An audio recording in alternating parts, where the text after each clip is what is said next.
ജനുവരിയിൽ 8ാം ശമ്പള കമ്മീഷൻ പ്രാബല്യത്തിൽ വരുമോ എന്ന കാത്തിരിപ്പിലാണ്. വരാൻ പോകുന്നത് ഏറ്റവും ചെലവേറിയ ശമ്പള വർധനവാണെന്നാണ് റിപ്പോർട്ടുകൾ സൂചിപ്പിക്കുന്നത്. ആകെ ചെലവ് 4 ലക്ഷം കോടി രൂപ കവിയുമെന്നും റിപ്പോർട്ടുകളുണ്ട്.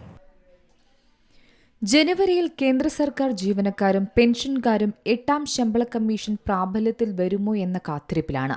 8ാം ശമ്പള കമ്മീഷൻ വരുത്തുന്ന ഈ പുതിയ ശമ്പള പരിഷ്കരണം രാജ്യത്ത് വലിയ സാമ്പത്തിക ബാധ്യത ഏൽപ്പിക്കാൻ സാധ്യതയുണ്ടോ എന്നാണ് ഇപ്പോൾ ഉയരുന്ന ചർച്ചകൾ. കാരണം 8ാം ശമ്പള കമ്മീഷൻ വരുന്നതോടെ ചരിത്രത്തിൽ തന്നെ ഏറ്റവും ചെലവേറിയ ശമ്പള വർധനവായി ഇത് മാറിയേക്കാം. ഇത് സാമ്പത്തിക വിദഗ്ധരുടെ നിരീക്ഷണം കൂടിയാണ്. റിപ്പോർട്ടുകൾ സൂചിപ്പിക്കുന്നതനുസരിച്ച് 8ാം ശമ്പള കമ്മീഷനിൽ ശമ്പളത്തിന്റെയും പെൻഷനുകളുടെയും ആകെ ചെലവ് 4 ലക്ഷം കോടി രൂപ കവിയും.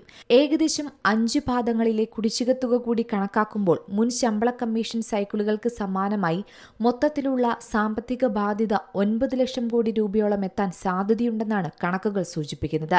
ഇതാണ് 8ാം ശമ്പള കമ്മീഷനെ ഏറ്റവും കൂടുതൽ ചെലവേറിയ ശമ്പള പരിഷ്കരണങ്ങളിൽ ഒന്നാക്കി മാറ്റുന്ന പ്രധാന ഘടകം.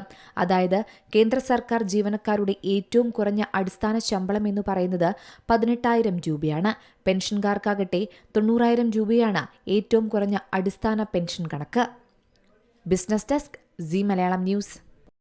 ഏറ്റവും പുതിയ വാർത്തകളും വിശേഷങ്ങളും വിരൽ തുമ്പിലറിയാൻ സീ മലയാളം ന്യൂസ് എല്ലാ ഡിജിറ്റൽ പ്ലാറ്റ്ഫോമുകളിലും ലഭ്യം.